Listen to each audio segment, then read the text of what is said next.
예, 환경적인 교회 바로 세우기 10번째 시간인데요. 오늘은 교회의 원칙과 규칙이라는 제목으로 공부를 합니다. 원래는 이것이 이제 나중에 뭐 교회 뭐 풍습, 전통 이런 것이 또 다른 항목으로 되어 있었던 거를요. 또 통합을 해서 그냥 오늘 10번째 시간에 이런 것을 다 다루도록 하겠습니다. 그래서 이제 그 규칙 안에는 또 여러 가지 방식 혹은 패턴, 풍습, 전통이라고 부르는 것까지도 다 망라해서 이제 공부를 하려고 해요. 이 모든 것들이 교회의 그 올바른 다스림과 질서를 위한 영역들입니다. 우리가 이제 그것을 오늘 배우게 되는 거예요. 그래서 이제 보통 이제 원칙이라고 얘기했을 때는요, 그것이 이제 같은 말로는 원리라는 말을 또 씁니다. 원리. 그래서 영어는 뭐냐면요, principle이에요. principle. 그러니까 이것이 이제 어떤 일들이 있을 때 이제 원리, 원칙 뭐 이것을 얘기하는 실질적인 단어거든요. 그러니까 이 말은 뭐냐면 하나님의 말씀에 이 교리에 입각해서 그 교회가 가지고 있는 하나의 원리, 원칙들이다 이렇게 얘기를 할 수 있는 겁니다. 그러니까 크게는 닥트린이라고 하는 이거 교리가 중요하고요. 거기 안에 있는 하나의 또 세부적인 영역들을 실질적으로 어떤 것이 이제 어떤 원리가 되는 일들 그런 것을 말하는 겁니다. 그러니까 예를 들자면요, 그 교회들 이렇게 들어가 보시면 여러 이제 교회들 홈페이지들이 있잖아요 요즘에. 그럼 홈페이지를 딱 들어가면 보통 많은 교회들이 그런 것들이 있어요. 우리가 믿는 뭐 믿음, 우리의 믿음, 뭐 우리의 신조, 뭐 이런 식으로 해갖고 자기네는 어떤 것들을 믿는다라고 쭉 이렇게 열거가 돼 있단 말이죠. 그런 것들이 기본적으로 이제 교회가 가진 이제 원리, 원칙들 그런 것들을 요약해 놓은 거다라고 보시면 되죠. 마찬가지 그런 겁니다. 그러니까 결국 이것은 우리가 믿는 바예요. 우리도 마찬가지죠. 우리도 교회 안에 원리가 있고 원칙이 있는 거예요. 예. 그러니까 그 말은 뭐냐면 우리도 뭔가 믿는 바가 있잖아요. 그렇죠. 예. 그러니까 그런 것을 이제 설명해 주는 거다라고 볼 수가 있는 겁니다. 이러한 그 원리, 원칙이라고 얘기하는 것은요, 히브리서 5장 12절에 이제 그 기초 원리, 하나님의 말씀들에 나오는 그 기초 원리라는 표현이 있죠. 그러니까 그런 것들에 대한 가르침을 우리가 늘 받아야 된다는 뜻이고, 또 히브리서 6장 1절, 2절에서도 우리가 그리스도의 교리의 기초 원리들을 떠나 그랬거든요. 그러니까 그리스도의 교리의 기초 원리들 가운데 잘 붙어 있어야 된다는 뜻이겠죠. 그런 것들을 얘기하는 겁니다. 그래서 이제 여기 6장에서는 결국 죽은 행위들로부터의 회개, 뭐 회개하는 것, 또 뭐 하나님을 향한 믿음, 또 침례에 관한 교리, 또 안수 혹은 또 죽은 자들의 부활, 또 영원한 심판 이런 것들에 대한 어떤 기초, 즉 기초적인 하나의 그 항목들 있죠. 그런 것들을 이제 원리, 원칙이다라고 표현하고 있다는 겁니다. 그것이 이제 우리가 말하는 바의 이제 원리 원칙이고요. 자, 그럼 이 원리 원칙들이 어떻게 교회 안에 적용되느냐 이게 또 중요한 거겠죠.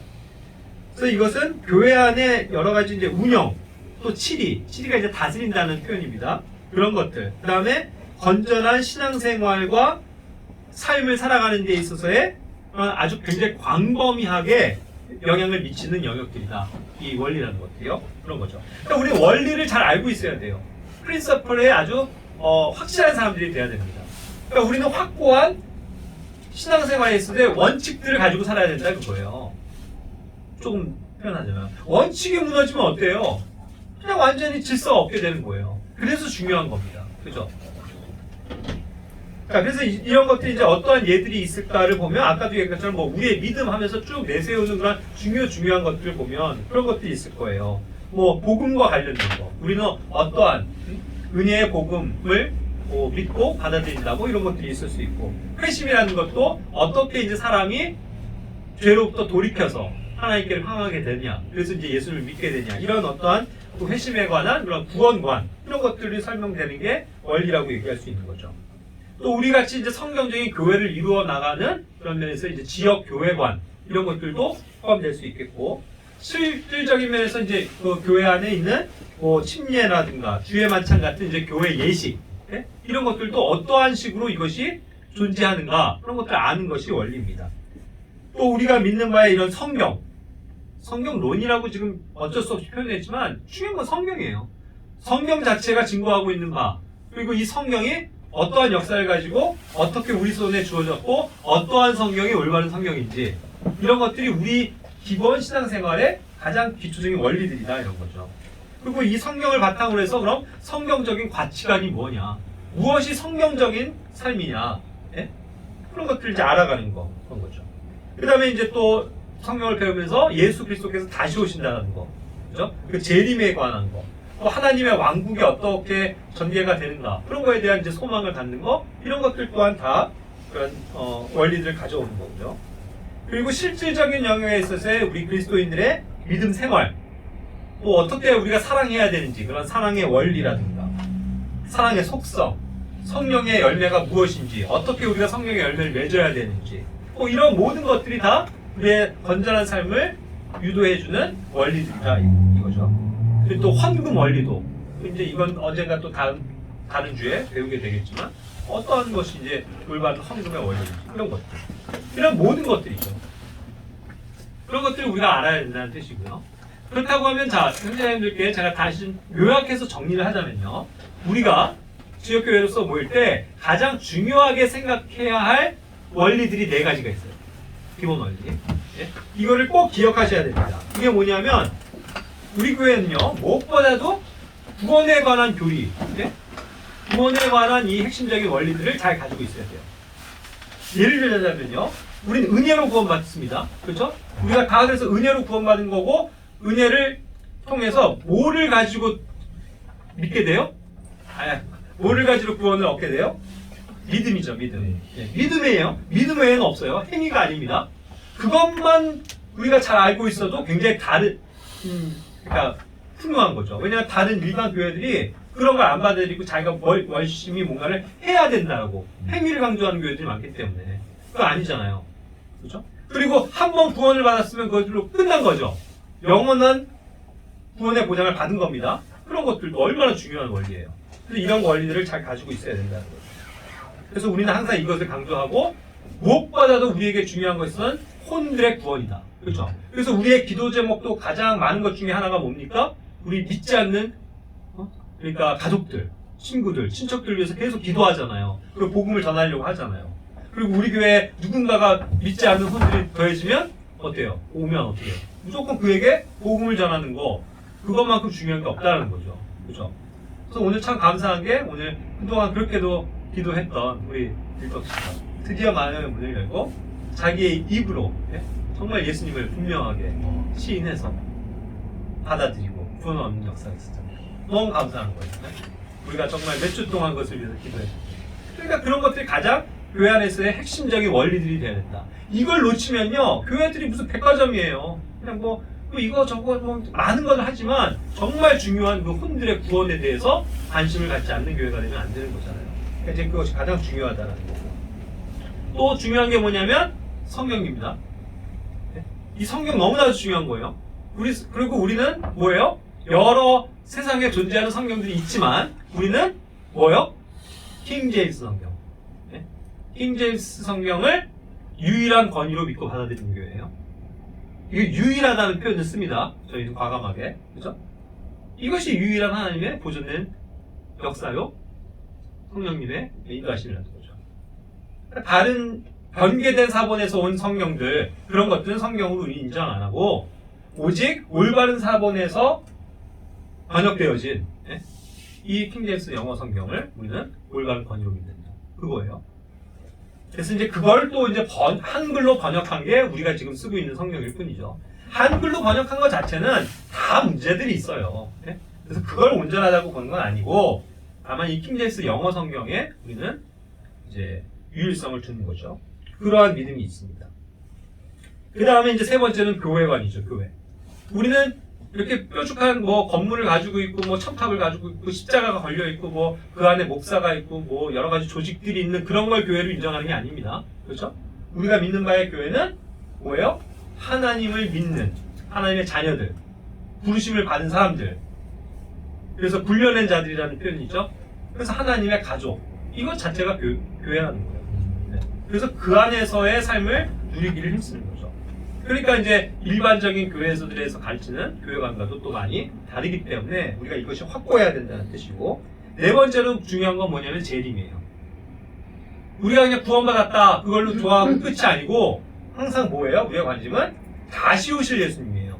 예수님이 다시 오신다고요. 그죠? 그러니까 다시 오시니까 그 다시 오시는 주님을 사모하고 소망하면서 우리가 이 땅에 살아있는 동안 어떠한 삶을 살아야 되느냐. 그런 어떤 그리스도의 그 심판서 그리고 그 보상 그것에 항상 관심을 기울이는 그런 삶을 살아가게 되는 거죠. 그래서 이러한 네 가지 측면이 가장 우리가 핵심적으로 이야기하는 원리들이다 라고 알고 계시면 돼요. 시험 볼 거예요 나중에. 예. 예. 자, 그 다음에 이제 규칙으로 넘어갑시다. 규칙은 조금 더 그거보다도 협소적이에요. 협의적인 의미인데 그런 교리가 있고 원리가 있고 그 안에서 이제 여러 가지 세부적인 제반 사항들이 나올 거 아니에요. 예? 그걸 얘기하는 거예요. 그러니까 교리적 원리 원칙에 입각하여 교회를 세우기 위한, 교회를 세워나가기 위한 건전한 세부 지침들이라고 얘기할 수 있죠. 그리고 또 그런 것들을 마련해 나가는 것이 중요한 거예요.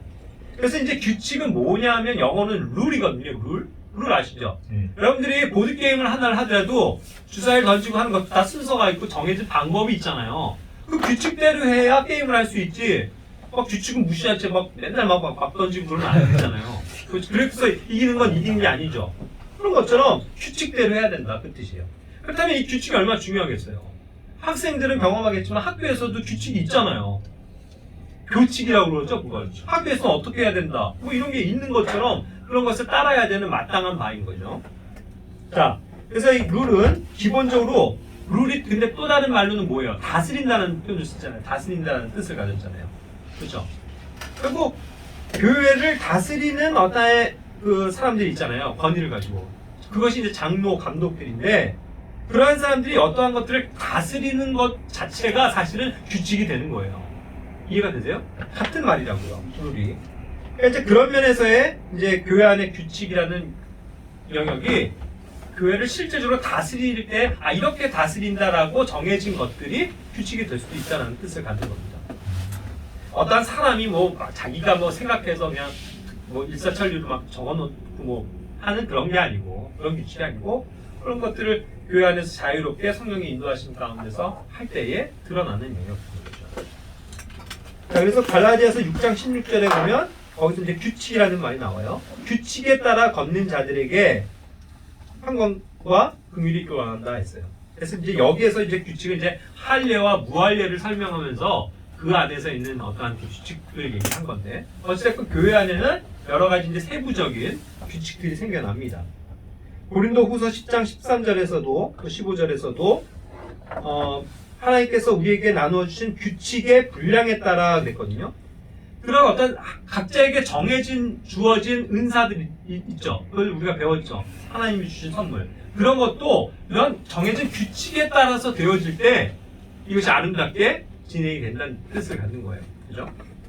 그런 거에도 이제 규칙, 그리고 또 그 규칙도 너무 버거우면 안 되고 어떤 일정한 분량이 있다는 걸 얘기를 하는 겁니다. 그래서 이제 거기에서 얘기했고, 그래서 그런 분량 안에서, 그런 규칙 안에서 할 때에 교회가 질서 있고 아름답게 된다는 걸 얘기를 하는 거죠. 15절에서 마찬가지고. 자, 그 다음에 규칙은 어떠한 경우, 이제 형식. 우리가 예전에 배운 겁니다. 교회에 이제 폼이라고 하는 거. 폼은 틀이라고 그랬어요. 그래서 이것이 정확한 하나님의 말씀에 근거한 틀을 갖출 때 그 안에 우리가 집어 넣으면 되는 거거든요. 내 삶을 집어넣고 내 생각을 그 안에 집어 넣으면 되는 겁니다. 그리고 우리가 그 안에 있으면 돼요. 그렇죠? 그래서 이제 큰 영역에 가서 이제 교리적인 틀, 형식이라고도 얘기를 하는 건데 이것이 이제 조금 세부적으로 디테일하게 표현되어졌을 때 이제 방식이라는 말로도 쓰여요. 방식. 그랬을 때 이제 방식은 매너거든요. 매너. 근데 이것이 이제 현대성경에서는 여러 가지로 또 번역을 해놨죠. 방식이라고도 번역했을 때도 있고 관례라고도 하고 또 습관이라고도 표현되기도 하는데 그런 어떤 이 방식들 있잖아요. 우리가 얘기하는 그거예요. 쉽게 얘기하면. 고린도전서 11장 25절에서도 주의 만찬을 할 때도 방식을 얘기했거든요. 그와 같은 방식으로 그랬어요. 그럼 이 방식이 중요하다는 얘기죠. 보세요. 자, 주의 만찬에서 예입니다만 거기에서 말하는 방식은요. 자, 우리가 이제 경험을 하니까 알지만 빵과 포도즙이 있을 때 뭐부터 먹어요? 빵부터 먹죠. 왜요? 그게 성경에서 예수님이 보여주셨던 하나의 방식이었기 때문에 그런 거예요. 이해가 되세요? 네. 그래서 방식이 중요한 거라고요. 어떠한 방식으로 하느냐. 우린 그런 걸 배우는 거예요. 자, 이게 우리 그 교회는요, 사실 되게 굉장히 자유롭고 놀라운 교회인데, 우리는 막 이렇게 갖고 막 그렇게 삥 둘러 앉아서들 교제 갖고 예배도 드리고 주의 만찬도 참여하잖아요. 그게 뭐예요? 방식이에요. 그렇죠? 누군가로부터 어떻게든 성경적인 뭐 자유함 가운데서 얻은 방식이라고요. 그런데 이러한 방식을 일반 교회에서는 이해가 돼요? 예배하면 뭐예요? 막 사회자가 있어서 뭐 교독합시다 해갖고 성경을 낭송하고 뭐 일어났다 앉았다 몇 정 찬송 부르고 그 다음에 대표 기도자가 나와서 기도하고 또 뭐 주기도문을 암송을 하고 뭐 성가대가 찬양을 하고 그래서 목사라는 사람이 나와서 설교를 하고 그 다음에 축도를 하고 그 다음에 뭐 헌금식이 진행이 되고 아유 각종 뭐 얼마나 그런 것들이 많아요. 자, 근데 그것도 뭐예요? 그들의 뭐예요? 방식이에요, 방식. 좋아요. 그들은 그런 방식대로 하라는 거예요. 그런데 우리가 성경을 통해서 배우는 건전한 바의 방식들을 스스로가 배우고 그런 방식들을 배워왔다는 거죠. 그러니까 주의 만찬도 이와 같이 자유롭게 우리가 할 수 있는 거예요. 매주 우리는 하고 있죠, 주의 만찬을. 그것도 우리 교회의 방식이에요. 그 예전에 교회들이 해왔었던 그런 방식을 따라서. 그렇죠? 그러니까 이런 것들을 경험하는 게 굉장히 중요한 거라고요. 방식은 굉장히 중요한 거예요. 다양하게 나타날 수도 있지만 어쨌든 우리가 그런 면에서도 건전한 그런 방식들을 택하는 거죠. 예전에도 한번 언급한 적이 있는데 침례도요 다양한 방식들이 있더라니까요. 우리가 침례를 받을 때 뭐 이렇게 다 고백한 다음에 침례를 베푸노라 하면 이렇게 뒤로 빼서 빠지잖아요. 그리고 물에 꼬르륵 했다가 나오는데 어떠한 교회에서 하는 침례는 그냥 가만히 있다가 앉아요. 앉아서 물속으로 훅 들어가요. 그러니까 이렇게 나와. 뭐 그런 방식도 있고 또 어떤 데는 이렇게 무릎 꿇게 앉은 다음에 저 침례를 베푸노라 하고 앞으로 이렇게 꼭 부러지게 해갖고 물에 담가요. 뭐 어떤 방식의 차이죠. 예? 그런데 이런 방식들도 우리가 어쨌든 익숙하게 보고 배운 것에 의해서 우리는 따라가는 거예요. 우리 교회가 옛날부터 뭐 지금까지 보고 접한 게 이렇게 앉아서 나오는 그것만 봐왔었다고 하면 어떻게 하겠어요? 그게 옳은 거라고 생각하고 그런 방식대로 하겠죠. 그러나 우리는 지금까지 보고 배운 게 침례를 베푸노라 하고 나의 믿음을 고백하면 뒤로 푹 하고 탁 나오는 거였거든요. 그래서 내가 완전히 죽었다가 다시 살아났다는 걸 진짜 말 그대로 이렇게 정말 체험을 하는 거잖아요. 그런 방식을 배워왔기 때문에 그런 방식을 따라가는 거예요. 그렇죠? 그런 것처럼 세세한 여러 가지 방식들은 여러 가지가 존재할 수 있다는 걸 보는 거죠. 디모데전서 2장 9절에서는 여자들에 대한 어떠한 이것도 이런 식으로, 이런 방식으로 해요. 이것도 매너거든요. 여자들이 단정한 옷차림도 이러한 방식으로 해라라고 이렇게 가르쳐주고 있는 거예요. 단정한 옷으로 꾸며라. 자기를 꾸미되 얌전하게 맑은 정신으로 하고 장식이나 머리나 금이나 진주나 값비싼 옷으로 하지 말라. 이렇게 방식을 정해줬다고요. 어떤 경우는. 그럼 그런 방식대로 우리가 행하면 되는 거죠. 그러니까 뭐 우리 교회 안에 뭐 누군가가 막 교회에 오는데 화려하게 정말 주님을 위해서 아름다운 모습을 보이고 싶다고요. 막 금은으로 막 치장을 하고 막 목걸이 휘황찬란하게 하고 막 팔찌 막 칭칭 감고 이렇게 나타났을 때 이게 지금 여기에서 말하는 방식이랑은 조금 다른 방식이라는 걸 느껴지죠. 네. 그래서 우리가 그런 것들을 절제하는 거예요. 할 수는 있지만 여러 가지 그런 것들을 배우는 거죠. 우리 남자들 가운데 지금 여기 누구 하나 막 장발 막 머리 기르고 온 사람 있어요? 아니죠. 왜 그래요? 그냥 어쨌든 남자들은 항상 남자답게 머리를 짧게 하는 것이 좋은 하나의 방식이다라고 생각하기 때문이죠. 남자들이 뭐 귀걸이 하고 있고 막 목걸이 하고 있고 막 그런 거 좋아 보이지 않잖아요. 그러니까 우리 그런 방식을 배제하는 거죠. 자매들이 무슨 뭐 미니스커트 입고 막 그러면서 나타나요? 안 그러잖아요. 그런 것이 별로 좋아 보이지 않는 방식인데 이렇게 여겨지기 때문에 이러한 단정한 것들을 따라가는 거죠. 이게 얼마나 중요한 거예요. 그러니까 교회 안에는 이러한 여러 가지 그러한 보이지 않는 그런 방식들을 따라서 우리가 걷고 있는 거다라고 이해를 하시면 되죠. 그래서 디모데전서 3장 10절에는 바울의 삶의 방식이라고 표현했어요. 이것이 결국 그리스도인의 삶의 방식과도 일맥상통하는 거겠죠. 바울의 삶의 방식을 따라라. 그리스도인으로서의 마땅한 삶의 방식을 따라라. 그런 것들이죠. 그럼 바울이 살았던 삶의 모습, 예수님이 살았던 그런 삶의 방식들, 그런 걸 따라서 살면 더 좋다라는 거죠. 그들이 어떠한 삶을 살았나요? 이 땅에서 누리고 다 모든 것들을 소유하고 호화롭게 살았어요? 아니잖아요. 그렇죠? 그분들은 다 버리고 살았잖아요. 다른 사람들에게 주면서 살았잖아요. 그렇죠?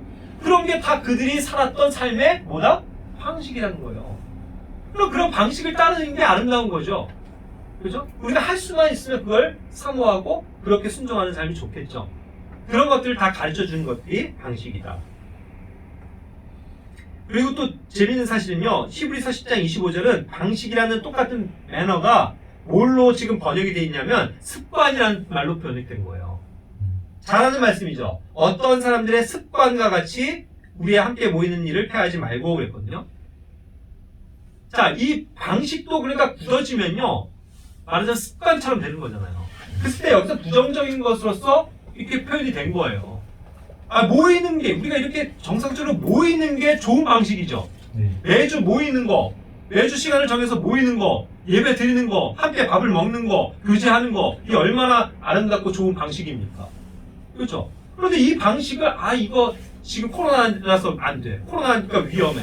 이거 하지 말라고 그랬으니까 하지 말아야 돼. 라고 자꾸 그런 방식을 해하는 거. 그렇죠? 그거에 대해서 지적하고 있는 거 아니에요? 우리 그런 방식을 여전히 믿고 따른다는 거죠. 남들이 하지 말라고 한다고, 정부에서 모이지 말라고 그런다고, 먹지 말라고 한다고, 그거를 그냥 습관처럼 그냥 팽개쳐버리고 해하고 그럴 수 없다는 거죠. 그죠? 그러니까 이제 그런 것 또한 우리가 이제 믿고 따르는 바의 하나의 방식들이 그러하기 때문에 우리 그거를 고수한다는 얘기를 하는 거죠. 자, 그 다음에 이제 또 보면 특정한 방식이 지속되면 그것은 이제 패턴이 되기도 한다라고 표현했어요. 제가 패턴이라는 말을 씁니다. 패턴은요, 우리가 이제 워낙 보편적인 단어가 됐기 때문에 영어로 써도 이해를 해요. 패턴. 어떤 양상, 유형, 형태죠. 어떤 이 옷 하나에도 이 패턴이 있다고요. 그죠? 뭐 저는 지금 아닙니다만 뭐 체크 무늬로 된 거 이런 걸 체크 패턴이라고 그러잖아요. 뭐 일자면 뭐 일자 패턴, 뭐 스트라이프면 스트라이프 패턴. 그죠? 그런 것처럼 어떠한 정해진 유형을 얘기하는 거예요. 이런 패턴들도 교회 안에 있다라는 거죠. 분명히. 디도서 2장 7절 같은 데 보면 모든 일에서 내 자신을 선한 행위에 본으로 보이며 그랬거든요. 근데 여기는 뭐 패턴 없는데요. 하지만 본이라고 얘기한 거 있죠. 이게 패턴이에요. 본보기. 왜냐면 정해진 하나의 좋은 바의 유형 이런 거기 때문에. 그죠? 그리고 이제 패턴이라는 말 자체는요, 이게 계속 지속되는 걸 얘기를 하죠. 한 번 있다가 싹 많은 거는 유행도 아니고 그냥 그걸로 끝나는 거잖아요. 그런데 유행이라는 건 계속 그것이 지속된다는 뜻이죠. 유형적으로. 양상이 그렇다는 얘기잖아요. 그래서 보통 우리가 이제 패턴이라는 말을 쓰는 거예요. 그것이 뭔가 지속성을 가질 때의 얘기겠죠. 그래서 우리는 이제 그런 면에서 좋은, 선한 패턴들을 계속 가지고 살고 행하면서 산다라는 뜻을 갖는 거죠. 그 다음에 이제 두 번째는 일정한 그런 패턴이 굳어지면 그것이 사회적, 관습적, 혹은 시대적, 지역적 특색인 풍습이 되기도 한다 그랬어요. 풍습이에요, 여기선. 여기선 커스텀이에요, 커스텀. 커스텀은 실제로 말 그대로 풍습이죠.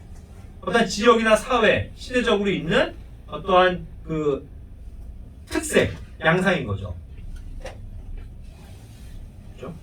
뭐 어떠한 날이 되면 뭐 어떤 음식을 먹는다. 뭐 이런 것도 하나의 정해진 풍습이잖아요. 그런 것처럼 우리도 고유한 풍습이 있다는 거죠. 사도행전 16장 21절에서는요, 그 이방인들이 이와 같이 얘기해요. 우리 로마 사람들이 가지고 있는 풍습을 저 믿는 사람들, 바울과 그 인들이 막 해친다고 막 공격을 하는 거거든요. 그들도 나름대로의 자기들 뭐가 있어요. 풍습이 있는 거죠. 자, 우리도 잘 생각해 보세요. 이 세상을 살아가는 데 있어서 풍습이 있습니다. 말하자면 뭐 추석 같은데 뭐 설날 때 가족들이 모여요. 음식을 해 먹어요. 풍습이죠. 그죠?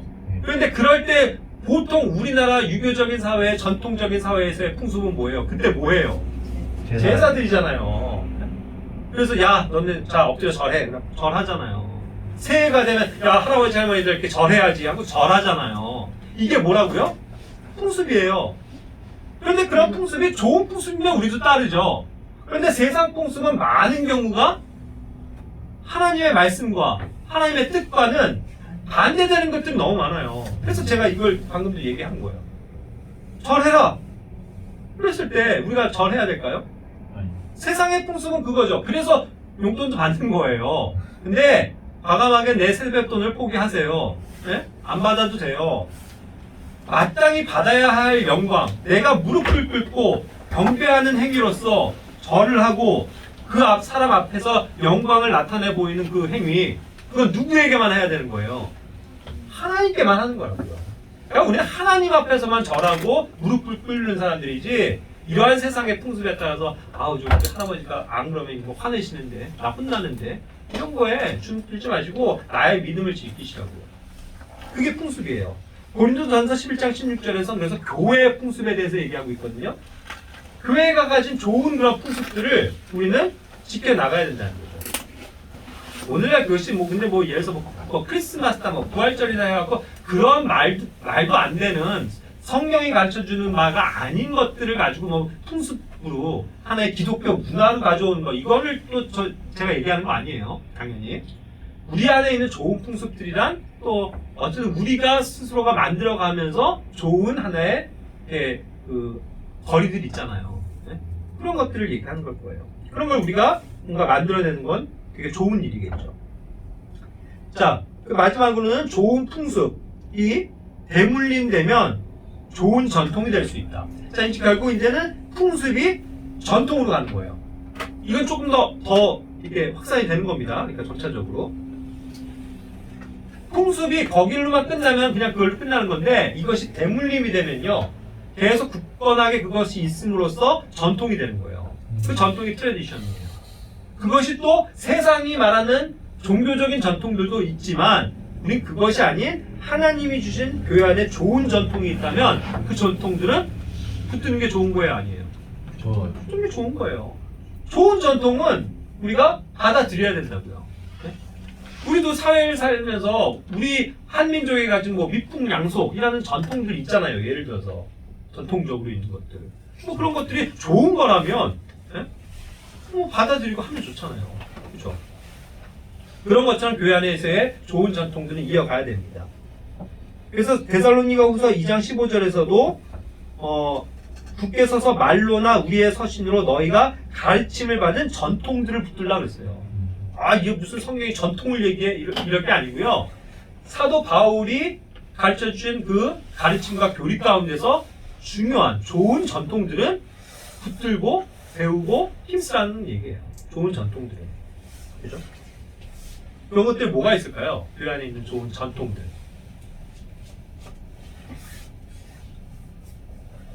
특별히 지금 딱 떠오르는 거 아닌가? 그건 이제 세대적으로, 풍습적으로도 딱 굳어진 전통들인데, 말하자면 이런 것도 아닐까요? 우리가 이제 일요일만 되면 그걸 이제 주일이라고 여기면서 모이잖아요. 오늘도 우리가 일요일에 모이는 게 하나의 전통이 되어버린 거죠. 기독교의 전통이 되어본 거잖아요. 그건 부인할 수 없어요. 근데 좋잖아요. 우리가 뭐 수요일에 모이자, 뭐 목요일에 모이자 이러면 힘들어요.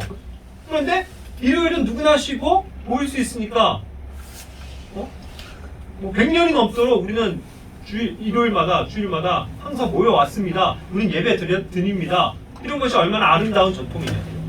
그럼 한국 교회가 이와 같이 좋은 전통을, 뭐 미국도 마찬가지지만 가졌다면 우리가 이런 전통을 붙들고 살아가는 건 중요한 일 아니겠어요? 근데 코로나 때문에 그걸 못한다? 그 전통을 다 깨뜨리고 그 전통을 이제 무시하고 온라인이라는 새로운 전통을 만들어 나갑시다. 이렇게 주장한다면 그게 옳은 거냐고요? 아닐 것 같아요. 그죠? 그러니까 이제 정해진 그런 전통들 있을 수 있죠. 그래서 데살로니가후서 3장 6절처럼 너희는 질서 없이 걷고 우리에게서 받은 전통대로 걷지 아니하는 모든 형제들에게서 떠나라. 결국 전통대로 따르지 않으면, 전통을 거부하면 어떻게 되는 거예요? 무질서함이 온다는 얘기죠. 그죠? 전통을 무시하는 거는 그래서 좋지 않은 일이 될 수가 있습니다. 좋은 것들은, 그죠? 물론 잘못된 전통, 뭐 악습이라고 얘기하는 악한 풍습, 이런 것들은 우리가 거부할 수 있지만 좋은 것들은 항상 붙들고 살아가는 우리들이 되었으면 좋겠어요. 자, 마지막으로 필요한 법률이나 문서화된 정관을 그래서 만들 필요는 없다라는 게 이제 제가 마지막 그 항목이거든요. 자, 항목이네. 예, 그게 뭐냐면요. 우리가 이렇게 하나의 좋은 규칙들, 원리를 가지고 있는 건 좋은데 그걸 또 그렇다고 해서 뭐 무조건 성문화해야 된다. 문서화해야 된다. 이게 오늘날의 현대교회는요. 근데 굉장히 중요하게 대두가 되는 문제이긴 해요. 적어놔야 된다. 정관화 시켜야 된다. 그래서 정관이 있어요. 교회에 정관이 있다고요. 그래서 제1조, 뭐 몇 항, 뭐 축축해갖고 그런 걸 만들어내거든요. 법조항처럼. 근데 우리가 그거 필요 없어요. 물론 그건 이제 너무 이런 것들이 세분화가 되니까 뭐 그걸 더 기억하기 위해서 뭐 적는 거라고 하면 뭐 그렇겠지만 우리 뭐 그거를 위해서 또 뭐 정관을 만들고 뭐 약관을 만들고 규칙을 정해놔서 막 그냥 저 걸어놓고 그럴 필요는 없다는 얘기예요. 자유함께 하는 데서 하는데 보이지 않는 거니까 룰이죠. 네, 그게 더 중요한 거다라는 거예요. 그래서 오히려 법에 얽매이게 되면 그게 뭐가 되는 거예요? 그게 율법이 되는 거예요. 근데 재밌는 건 뭔지 아세요? 율법은 영어로 뭐예요? 로예요, 로. 근데 우리가 말하는 법은요? 또 로예요. 결국 뭐냐면 그 로가 어떠한 데 속해 있는 법이냐는 거죠. 유대인에게 속한 법이면 뭐예요? 그게 율법이에요. 그게 우리가 율법이라고 번역을 하는 그게 그거라고요. 유대인들에게 적용되는 법, 그죠? 그리고 세상 법은 존재하죠. 대한민국엔 어떤 법이 가장 상위 법이에요? 헌법. 대한민국 헌법. 그거 따르는 거죠. 그렇다고 하면 우리 그리스도인들에게 그리스도인의 법, 그리스도인의 법, 성경 말씀의 법, 그죠? 이걸 따라서 살면 된다는 거죠. 그래서 이제 다 같은 이제 법이다. 그런데 이제 어떠한 이런 여러 가지 이제 규칙들 이런 거에 너무 막 세분하고 막 자잘하게 나눠갖고 막 이거대로 해야 돼, 뭐 이걸 안 하면 안 돼, 뭐 이거 안 하면 벌금 물어, 뭐 이런 식으로 그냥 막 세부적으로 정하는 그런 게 아니고 우리는 뭐예요? 다 성령의 자유하심 가운데서 이런 규칙들을 다 이루어 나가고 그 규칙 안에서 함께 걷고 그래서 서로를 세워주는 거, 그게 주 목적이다라고 말씀을 드리는 겁니다. 예. 마치도록 하고 또 질문 있으면 하시기 바랍니다.